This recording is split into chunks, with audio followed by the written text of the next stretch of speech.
Hello, I am the Script Doctor and welcome to the channel.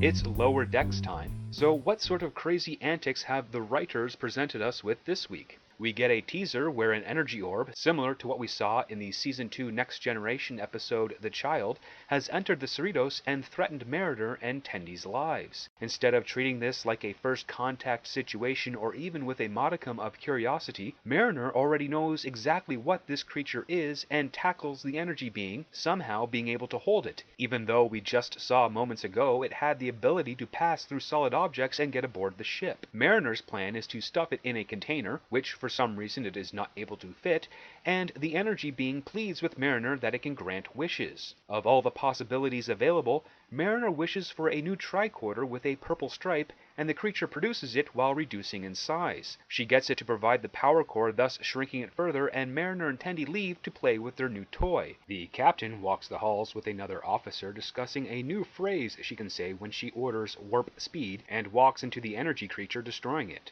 Funny. Or is it?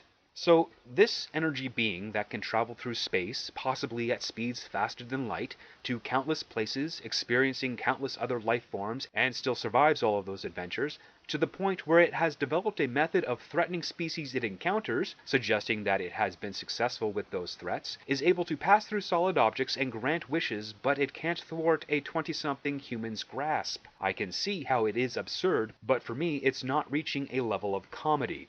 It's missing a conflict. It can still be immature, as that appears to be the tone of this series, so let's give it a try ourselves. What if the energy being appeared and made its threat? Mariner scans it with her tricorder and determines that it's lying. You can have an exchange of dialogue where Mariner is calling out the energy creature's abilities, or lack thereof. It claims it can destroy worlds, she says it can't. It claims it can absorb stars, she says it can't. It says it can create objects, and she says it can't. It doubles down, stating it can create anything she could possibly want. So she demands an ancient motorcycle. The creature creates it, decreasing its size and voice getting a higher pitch. From there, Mariner yells, "Now!" and Tendy snatches the energy creature in the containment unit. Mariner lets out a sigh of relief and states how the energy creature wasn't lying. The tricorder let her know that it can absorb energy and convert it into matter and was extremely dangerous. It's a good thing it was only a child, or else they might have been in huge trouble. Tendy can state, "So convincing it to create you that bike weakened it enough for us to capture." Mariner can reply, "Plus, I got the bike I wanted after the captain revoked my replicator access. Hop on, we're going to do laps on deck 6. What I have done here is have Mariner exploit and outwit the energy being instead of using physical force, an action that I think fits better with a Starfleet officer, even one that is a troublemaker like Mariner. It also maintains the consistency of the energy creature's abilities by not having something that can be technically ethereal captured by normal physical means. It also shows Mariner utilizing teamwork with Tendy and reveals that she can experience genuine fear but keep her composure when facing a serious threat. But that is just me trying to look beyond the obvious jokes and get a little deeper with character. Like the previous episode, this teaser has no bearing on the story to follow. The energy creature is destroyed and they're back to their normal duties. This episode's A-plot has Boimler escorting a Klingon ambassador in a shuttle to a peace conference. I like this plot. It's simple and fits within a Star Trek setting. Boimler is excited about his duty and is practicing his Klingon greetings. Mariner, on the other hand, finds an escort mission boring and reiterates that the real fun is hanging out in the cargo bay. While I can somewhat understand why Boimler and Mariner are in the cargo bay, I am lost as to why Tendy is here. Isn't she a medical officer? If so, is she off duty? Her story is more of a backdrop, as the B-plot is regarding Rutherford, who has just completed a 7-day task of realigning EPS conduits in the Jeffries tubes and is incredibly excited about spending another 3 or 4 days recalibrating what he's realigned. That is some dedication. Does his cybernetic implants allow him to avoid eating or using the bathroom? Don't officers work on a shift rotation to allow for a social time? In the previous episode, we know he can have time off. He was on a date for most of it and was able to hang out with Tendy afterwards. While Rutherford is dedicated and very happy with his duties, this disappoints Tendy, as she was hoping to see a pulsar with him. Rutherford doesn't want to break his word, as he finds that to be unbecoming of a Starfleet officer, so he postulates that if he quits his job and transfers to another division, he wouldn't have to be in the Jeffries tubes all the time and could join Tendy to watch the pulsar. Except, quitting his job would be breaking a promise and unbecoming of a Starfleet officer. Yet, because the writers don't know how to organically write characters, Rutherford doesn't grasp his own logic, so we can follow him on a journey across several departments aboard the ship. Tendi thinks this is an awesome idea, and her selfish behavior is becoming a revolting part of her personality. She has created a situation where she's manipulated a friend into rearranging his life and career so he can spend time with her, because she's new and hasn't made many friends aboard the ship. You know what? I bet she'd find an easier time making friends if she didn't ask them to do stuff for her and maybe compromised to do stuff for others. What is also peculiar is that Rutherford could ask for the night off work to partake in this date with Tendi. He could switch shifts with a fellow officer or request a day's shore leave from his department. There are other options aside from quitting one's job in Starfleet. I don't even understand the logic of him doing this, other than the writers needing to show the other departments and cast of characters in their series because they didn't do a good job of it in the pilot. This got me thinking that, wouldn't it be somewhat humorous if the audience never got to see some of the department heads or even their senior staff? Our characters could refer to their names and positions and orders, but we never see them actually interact, similar to the adults in the Charlie Brown cartoons or Norm's wife Vera from Cheers. Perhaps make fun of the distance in ranks and bureaucracy that can be found aboard a starship. I'm just spitballing ideas at this point, because after a few minutes into the show, I can't help but think of my own ideas and ways to tackle this type of concept. But I digress, because there is something I want to bring up regarding the characters of this show, specifically Rutherford.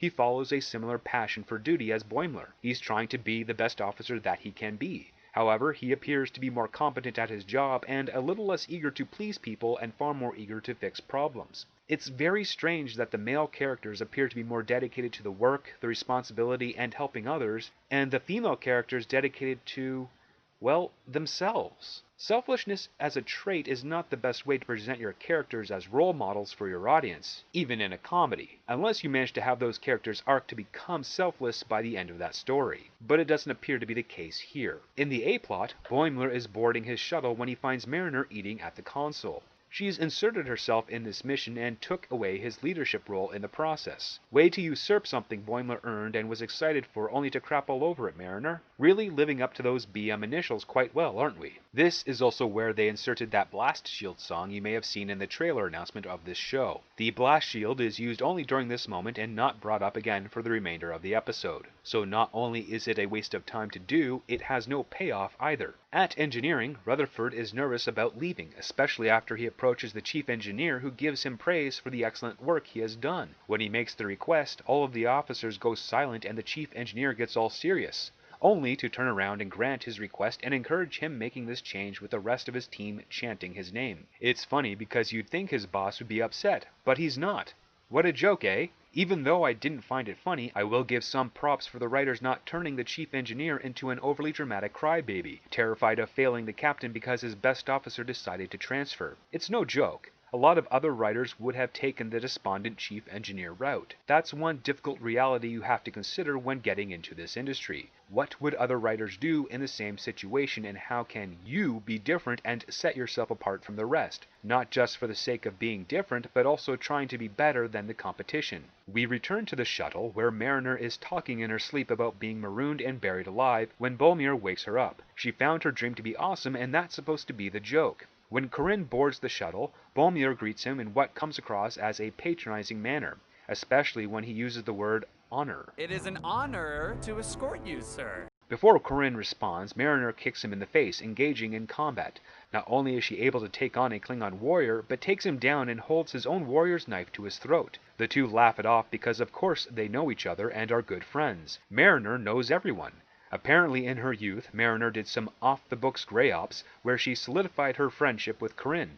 So Mariner did mercenary work. From this, we also learn that she and Boimler are the same age, which is giving me a few more clues as to who Mariner is as a character, and the clues don't point to a favorable result. As they approach their rendezvous point, Corinne wants to divert to Little Kronos, a 24th century equivalent of Little Chinatown. While Boimler wants to maintain the protocols of his mission, Mariner orders him to detour so Corinne can eat some hot worms. Boimler, of course, acquiesces to the order, because this is the literal story detour where hijinks are about to ensue. What is quite stupid is that once the shuttle lands, we find that Corinne has passed out drunk, which means Boimler did not have to land his shuttle in Little Kronos at all and could have proceeded to the rendezvous point as ordered. We have now witnessed a very lazy and contrived reason for putting our characters in this situation, and it's about to get much, much worse. The ensigns decide to leave the shuttle because that way Corinne can wake up and steal it, leaving these two stranded. I suspect the writers think they're writing a "but then this happens" type of story, but in actuality they're writing a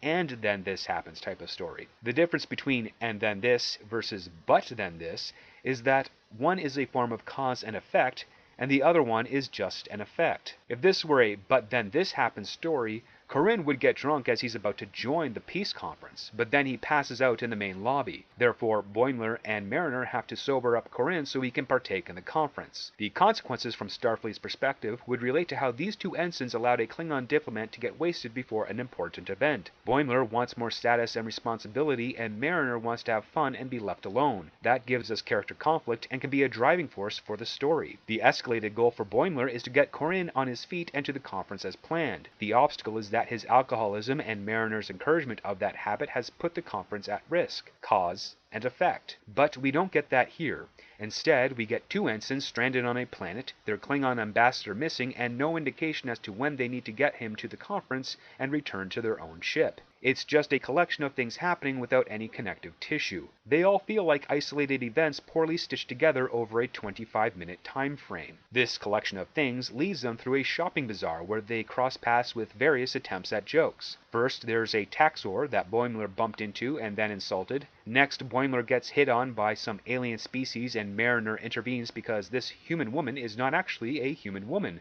but rather an alien that was going to plant eggs in Boimler's throat, which to me seems like a form of assault that would not be tolerated on a Federation world such as this one. And if this species is predatorial, why would the authorities not have gotten involved? It's one thing to create a species as a joke, but it still needs to have some form of verisimilitude. Let's say this woman does plant eggs in Boimler's throat. Does she love him? Will she stay with him until those eggs hatch? Will they raise the hatchlings together? Is there a form of mating bond or reason why an evolved-looking species such as this would mate in this fashion? It just raises too many questions. Mariner takes Boimler to an Andorian bar because someone off-screen told her that's where they'll find Corinne, so with plot contrivance to the rescue, we're off to the next crazy set piece. Boimler witnesses an old Andorian being attacked by the patrons. He phasers one in the back and orders them to stop, only to find out he screwed up, and the old Andorian is actually a thief and shapeshifter. The Andorians accuse Boimler of working with the thief and attack him. This starts a bar fight, and Boimler is about to get his head bashed in when Mariner comes in screaming "Kirk hands," knocks out the Andorian, and shoots her phaser into the ceiling, stopping the fight. In a very casual and contemporary manner, she offers to buy the entire bar 5 rounds of drinks instead of beating up each and every one of them because, of course, she can actually do that. And they all agree to the free drinks, carrying her away in celebration. We find Boimler with his pants down, for the second time in this series, nursing his leg injury. Boimler recounts the wacky events, and like many of us, asks how Mariner knows everything. Her response is that she's been places and picked stuff up along the way and has no need for studying. Boimler admits that isn't how he learns and doubts his choice in joining Starfleet. He tells Mariner that once they return to the Cerritos, he's quitting and tosses his comm badge into a puddle. For a brief moment, we see Mariner react to Boimler and show some concern for his actions and resignation. Mariner leads Boimler on a convenient shortcut as they are running out of time, which has not really been established, so if these are stakes, they're the laziest type of stakes and coming in way too late in the story. There was mention of a rotation earlier, but again, no definitive time frame for the audience to understand, so no real stakes. Before they can make it to the other side of their shortcut, they are greeted by a Ferengi who offers to give them passage back to their ship. Boimler refuses to trust a Ferengi, but Mariner is all for it, mistaking him for a Bolian. Mariner starts to go with the Ferengi until Boimler challenges his story. The Ferengi draws a blade and demands that the officers give him their profit. But this demand doesn't intimidate Boimler, and he grabs Mariner's phaser and shoots the blade out of the Ferengi's hand.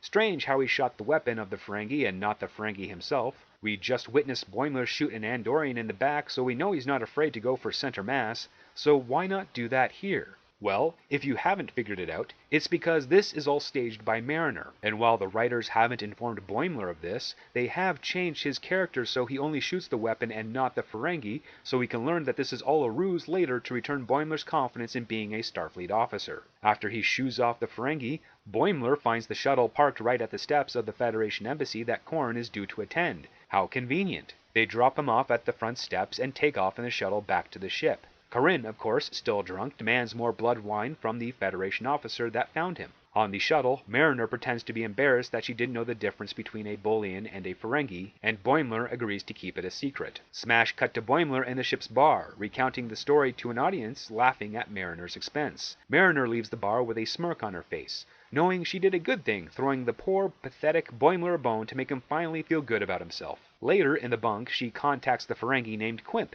and thanks him for the convincing crime. Of course, Quimp owned Mariner a favor because everyone in the galaxy probably does. What is interesting is how Mariner's interaction with Quimp contradicts Boimler's assumption of Ferengi. We've seen from this episode and from many in Deep Space Nine that Ferengi can be trusted to an extent. They're not as one-dimensional as Boimler claims earlier on in this episode. So even though Mariner staged a situation to keep Boimler in Starfleet, she didn't help Boimler learn anything from that incident, and she is still the all-knowing, always correct officer at the expense of the foolish ensign she hangs around with. On the flip side, we follow Rutherford as he moves from engineering to command, where in a bridge simulation he fails at giving orders and ends up killing everyone on board or the ship's school full of children. He then tries his hand in sickbay, which is very odd as, and correct me if I'm wrong, you need years of medical school before you can be a doctor aboard a ship, or at the very least, field medic training, which Rutherford doesn't have. But he is an engineer and treats surgery like repairs, which works in this show because, of course it does. What follows in this scene is the show's first almost good joke. Rutherford is tasked with keeping a patient he operated on calm during the healing process. Rutherford isn't good with people, so this exploits a character flaw of his, which is good. His patient wants to know his status,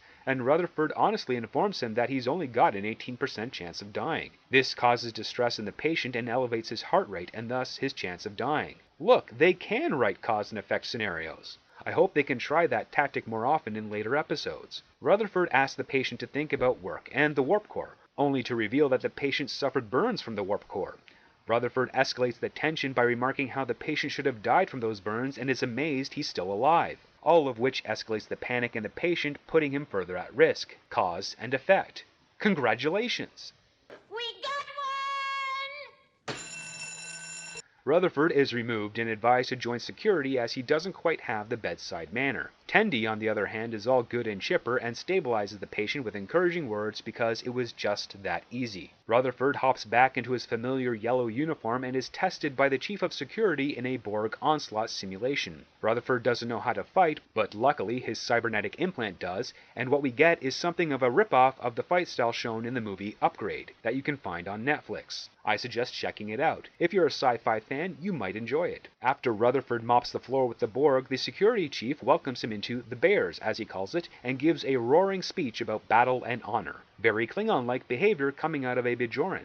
I wonder if the writers actually know the difference. As the speech drones on, Rutherford sees an exposed Jeffries tube sparkling before him and realizes that he's not a security officer, medic, or commander. He's an engineer. He tells the security chief that he has to go back to that department, and just like with engineering, he's encouraged to do so and cheered on by his peers. At the bar where Boimler's entertaining his fellow officers, Rutherford apologizes to Tendi that he can't join her to watch the pulsar. She brushes it off as no big deal and suggests that it would be crazy for him to change departments just so he could spend time with her. He laughs it off, suggesting that he has a crush on Tendi, and she states that she can watch it from her pad anywhere on the ship and that she just didn't want to be alone. What a pain in the ass of a character.